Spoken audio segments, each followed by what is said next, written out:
Assalamualaikum warahmatullahi wabarakatuh. Kami dari kelompok respirasi yang beranggotakan saya Rustini Nurahrayu dari kelas biologi C semester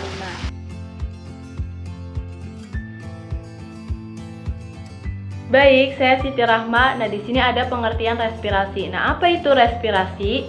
Respirasi adalah proses menghasilkan energi dengan memecah molekul kompleks menjadi molekul yang lebih sederhana. Nah, proses respirasi umumnya memecah molekul gula sederhana menjadi karbon dioksida dan juga uap air untuk menghasilkan energi. Selanjutnya, respirasi aerob adalah sebuah reaksi katabolisme yang memerlukan suasana aerobik dengan proses keberadaan oksigen. Kemudian sangat dibutuhkan menghasilkan energi dengan sejumlah yang besar. Energi tersebut dikenal oleh sel dalam tubuh makhluk hidup untuk menunjang pertumbuhan, gerak, transportasi, reproduksi, dan kegiatan lainnya. Rumus aerob digambarkan secara sederhana yaitu C6H12 plus 6O2 sama dengan 6HCO2 plus 6H2O. Lalu apa perbedaan dari aerob dan anaerob? Kalau aerob itu respirasi aerob memerlukan oksigen, proses yang terjadi dalam matriks mitokondria untuk memecah senyawa organik seakan organik menghasilkan energi dalam jumlah besar yaitu 36 ATP. Tetapi kalau misalkan aerob itu tidak memerlukan kehadiran berlangsung dalam sitoplasma berlangsung dalam tujuannya untuk mengurangi senyawa organik menghasilkan energi tapi dalam jumlah yang sedikit yaitu hanya 2 ATP. Saya di sini akan menjelaskan proses dari glikolisis yang pertama dari 9 tahap. Nah, yang pertama itu proses glukosa yang masuk ke dalam sel mengalami fosforilasi dengan bantuan enzim heksokinase dan mengalami glukosa 6 fosfat. Reaksi ini memerlukan energi sehingga ATP diubah menjadi ADP. Kemudian pada proses yang kedua, glukosa 6 fosfat diubah oleh enzim fosfoglucosamerase menjadi bentuk isomer berupa fruktosa 6 fosfat. Dan proses yang ketiga, dengan menggunakan energi dari hasil perubahan ATP menjadi ADP, fruktosa 6 fosfat diubah oleh enzim fosforikinase menjadi fruktosa 1,6 bifosfat. Kemudian fruktosa 1,6 bifosfat molekulnya itu dipecah menjadi dua, yaitu molekul berkarbon yaitu gliseraldehida dan 3 fosfat.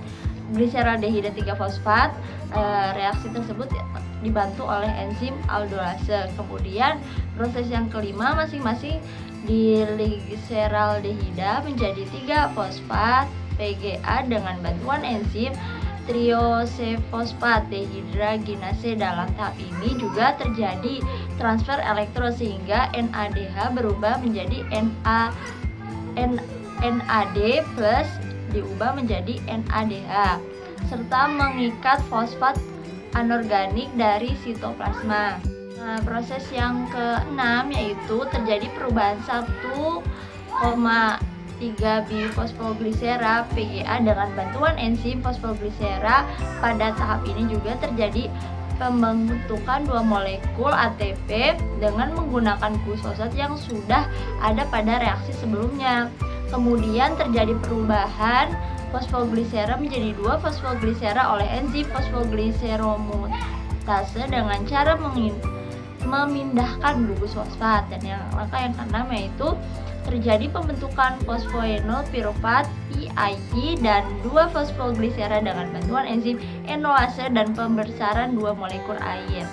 Nah, kemudian proses yang terakhir yaitu proses yang ke-9, terjadinya perubahan fosfoenol piruvat menjadi asam piruvat dengan bantuan enzim piruvikinase dan menghasilkan 2 ATP.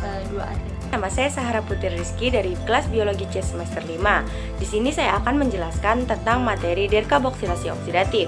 Dekarboksilasi oksidatif adalah suatu reaksi di dalam siklus Krebs yang dimana oksigen berasal dari 2 molekul air yang digunakan untuk mengoksidasi 2 atom karbon menjadi 2 molekul karbon dioksida. 2 atom karbon hasil dari reaksi dekarboksilasi ini terjadi di dalam siklus Krebs sebagai sitrat senyawa 6 karbon yang diubah menjadi oksaloasetat senyawa 4 karbon. Reaksi dekarboksilasi oksidatif adalah suatu reaksi oksidasi di mana gugus karboksil dihilangkan sebagai karbon dioksida. Selama siklus asam sitrat, pirufat diubah menjadi asetil-CoA melalui karboksilasi. Dengan adanya enzim pirufat dehidrogenase, reaksi radikal atau reaksi radikal yang dihasilkan menghasilkan alkana asetat atau halogenida. Ada banyak hal yang penting dalam proses biologis di dalam siklus asam sitrat. Dalam siklus asam sitrat digunakan 3 kali untuk menghasilkan karbon dioksida, sementara juga mereduksi NADH+ dan NAD. Pertama, pirufat dikonversi oleh kompleks pirufat dehidrogenase menjadi asetil-CoA. Yang kedua, menggunakan enzim isositrat dehidrogenase untuk alfa-ketoglutarat, dan akhirnya alfa-ketoglutarat dehidrogenase digunakan untuk mengkonversi alfa-ketoglutarat untuk suksinil asetil-CoA. Selanjutnya adalah hasil akhir dari dekarboksilasi oksidatif. Senyawa hasil dari tahapan glikolisis akan masuk ke tahapan dekarboksilasi oksidatif, yaitu tahapan pembentukan karbon dioksida melalui reaksi oksidasi reduksi atau redoks dengan oksigen sebagai penerima elektronnya. Dekarboksilasi oksidatif ini terjadi di dalam mitokondria sebelum masuk ke dalam siklus Krebs. Oleh karena itu, tahapan ini disebut dengan tahapan sambungan atau junction antara glikolisis dengan siklus Krebs. Tahapan ini asam pirufat atau 3 atom C hasil glikolisis dari sitosol diubah menjadi asetil koenzim A, yaitu 2 atom C di dalam mitokondria. Pada tahap 1, molekul pirufat 3 atom C melepas elektron mengoksidasi bentuk karbon dioksida pirufat yang dipecah menjadi karbon dioksida dan molekul berkarbon 2. Pada tahap 2, NAD+ direduksi atau menerima elektron menjadi NADH plus H+. Pada tahap 3, molekul berkarbon 2 dioksidasi dan meningkat koenzim A sehingga terbentuk asetil-CoA. Hasil dari tahapan ini adalah asetil koenzim A, karbon dioksida, dan 2 NADH. Pembahasan selanjutnya yaitu mengenai siklus Krebs. Siklus Krebs merupakan tahap kedua dari tahapan respirasi sel yang diawali dengan proses glikolisis. Sebelumnya sudah dijelaskan, glikolisis adalah pemecahan glukosa menjadi asam pirufat dan iforfosilasi oksidatif, kemudian akan menghasilkan 2 ATP dan 2 NADH yang disebut dengan istilah adenotrifosfat. Setelah itu, asam pirufat diproses untuk memasuki tahap siklus Krebs. Sebelum masuk ke dalam tahap siklus Krebs, asam pirufat terlebih dahulu masuk ke dalam tahap dekarboksilasi oksidatif yang sebelumnya telah disampaikan, yang terjadi di dalam mitokondria. Setelah itu baru terjadilah siklus Krebs. Ada 8 tahap untuk siklus Krebs. Pengertian dari siklus Krebs adalah reaksi yang terus-menerus yang dilakukan secara berulang yang terjadi di dalam suatu sel. Pada tahap pertama, proses pembentukan sitrat. Dalam proses ini terjadi penggabungan molekul asetil-CoA dengan oksaloasetat yang membentuk asam sitrat dibantu oleh enzim asam sitrat sintase.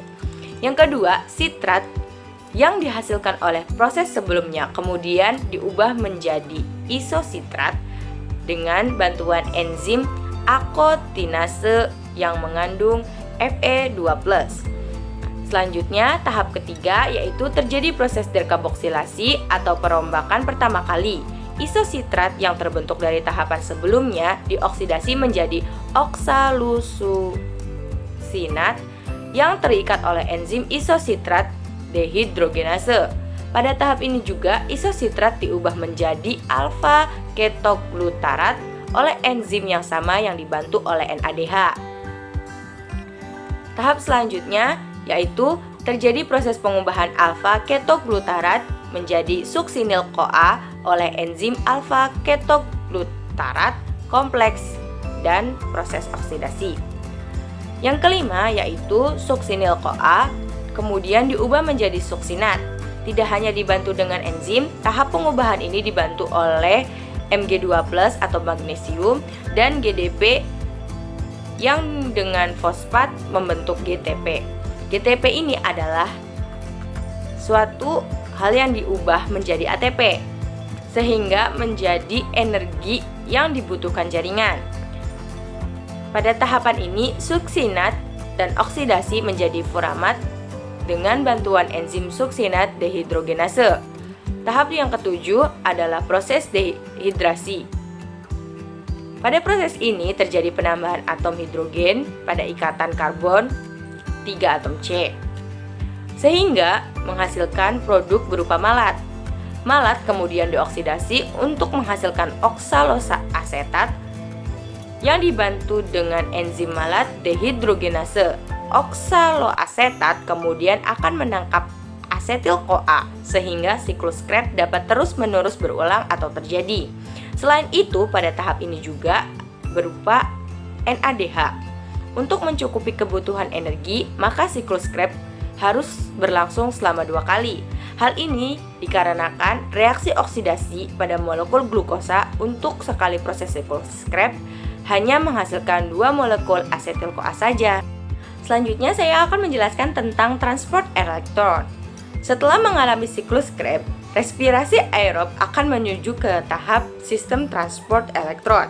Pada tahap ini, terjadi pengangkutan elektron melalui rangkaian molekul penangkap elektron yang menghasilkan ATP hingga elektron terakhir ditangkap oleh oksigen.